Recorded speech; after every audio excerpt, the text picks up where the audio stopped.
All right, let's just dive right into this fascinating explainer about how our brains actually absorb information. If you've ever spent hours, and I mean literally hours, poring over textbooks only to feel completely blank when it really matters, well, you are going to want to pay very close attention to what we cover today.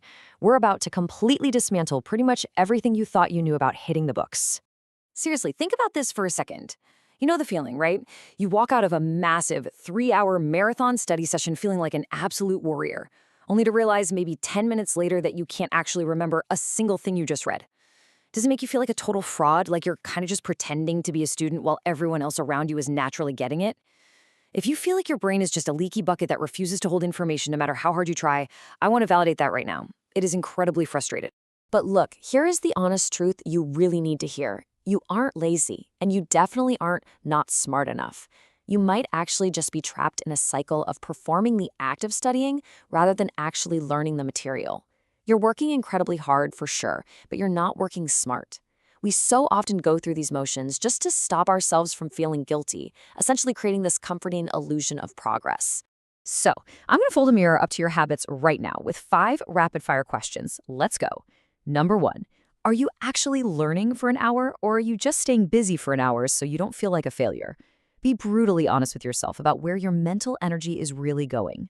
Question 2. If I walked into your room right this second and completely took your notes away, could you explain the very last chapter you just read to a 5-year-old? Because if you can't synthesize it simply without your safety net, you haven't truly comprehended it. Number 3, why are you so terrified to take a practice test without those notes right next to you? What exactly are you afraid you'll find? We dodge testing ourselves because it completely shatters that comfortable illusion that we know the material.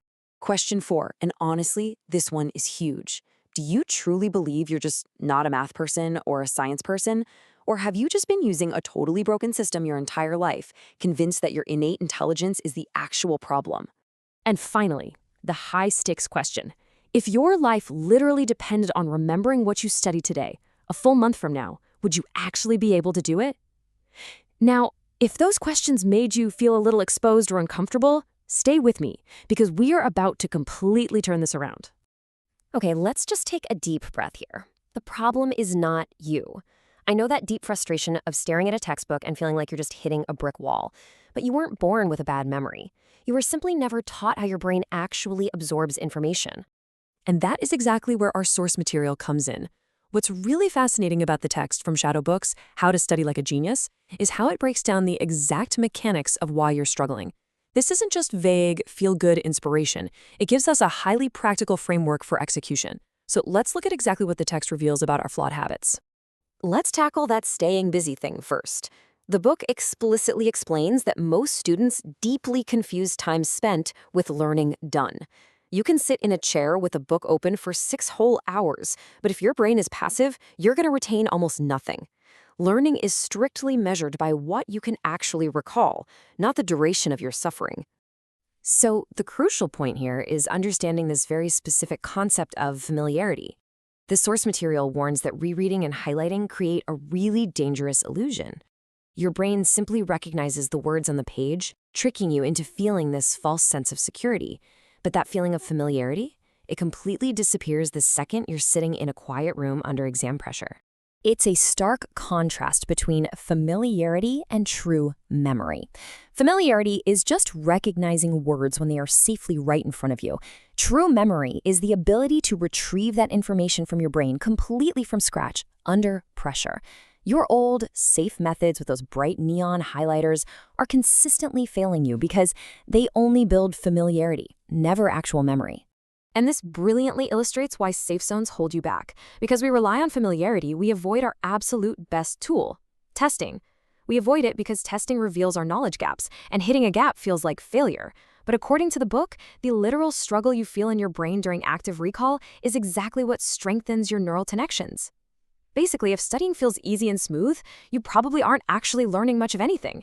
This completely shatters the myth that you aren't smart enough. Genius-level learners aren't born with magically superior brains. As the text clearly shows, they just use better systems. In fact, the book notes that average students who shift to active recall strategies consistently outperform naturally gifted peers who rely on passive reading by up to 30%. Skill and strategic systems beat raw talent every single time. It is a highly trainable skill. So, how do we actually build long-term retention? The text introduces the concept of spaced review. Without this, your memory inevitably fades. You simply cannot cram once and hope for the best. You have to actively retrieve the information over several days to literally force your brain to make it stick for the long haul. Without spaced review, all your hard work just evaporates. Which leads us to a pretty profound psychological truth from the text. Most of us struggle because we try to study emotionally instead of strategically.